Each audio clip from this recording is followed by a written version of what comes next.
नमस्कार, साहस समाचार टीवी में आपका स्वागत है। मैं हूं आपके साथ निशा धीर। आइए जानते हैं इस स्पेशल रिपोर्ट के बारे में।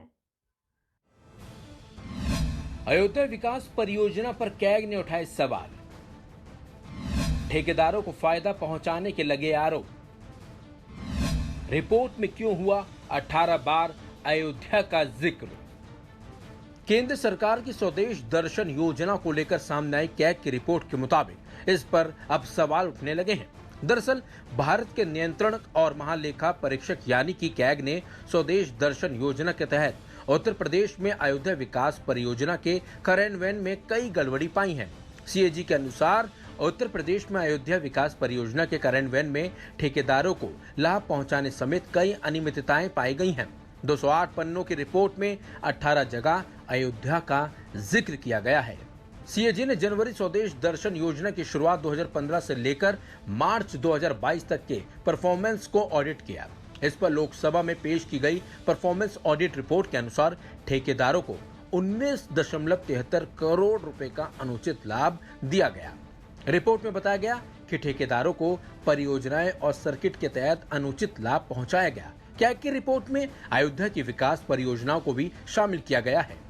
कैग ने अपनी रिपोर्ट में अयोध्या विकास परियोजनाओं में ठेकेदारों को दिए गए अनुचित लाभ का पूरा विवरण देते हुए बताया कि उत्तर प्रदेश राज्य के निर्माण निगम की ओर से नियुक्त किए गए ठेकेदार को 5% की दर से परफॉर्मेंस गारंटी जमा करनी जरूरी थी। इसके अनुसार अनुबंध राशि 65.17 करोड़ रुपए का 5% कुल 3.11 करोड़ रुपए हुआ। वहीं ठेकेदार ने इसके नवीनीकरण के समय रिकॉर्ड पर कोई कारण बताए बिना ही परफॉर्मेंस गारंटी की राशि काफी कम जमा की गई थी।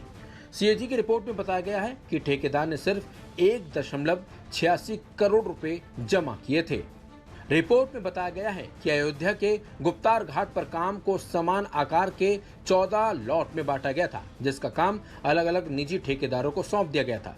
रिपोर्ट में इस बात का भी जिक्र किया गया है कि निष्पादन एजेंसी ने ठेकेदारों की ओर से प्रस्तावित वित्तीय बोलियों और दरों का तुलनात्मक विश्लेषण करने में सावधानी नहीं बरती। वहीं एक जैसी प्रकृति और स्वीकृत लागत के काम एक ही ठेकेदारों को दे दिए गए, जिसकी वजह से 19.13 लाख रुपए का नुकसान उठाना पड़ा।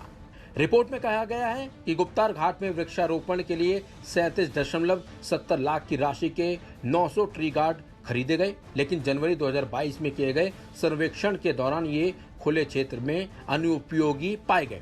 इसके अलावा रिपोर्ट में कहा गया है कि 3 ठेकेदारों को काम देने के बाद राज्य सरकार ने स्वतः संज्ञान के आधार पर उनकी जीएसटी रजिस्ट्रेशन रद्द कर दिया था। ऐसे में वो अब रजिस्टर्ड ठेकेदार नहीं थे, लेकिन एक ठेकेदार को उसके जीएसटी पंजीकरण के संदर्भ में कुल 19.57 लाख रुपए का अनियमित भुगतान किया गया। स्पेशल रिपोर्ट में फिलहाल इतना ही। ऐसे ही तमाम अपडेट्स के लिए बने रहें साहस समाचार टीवी के साथ। नमस्कार।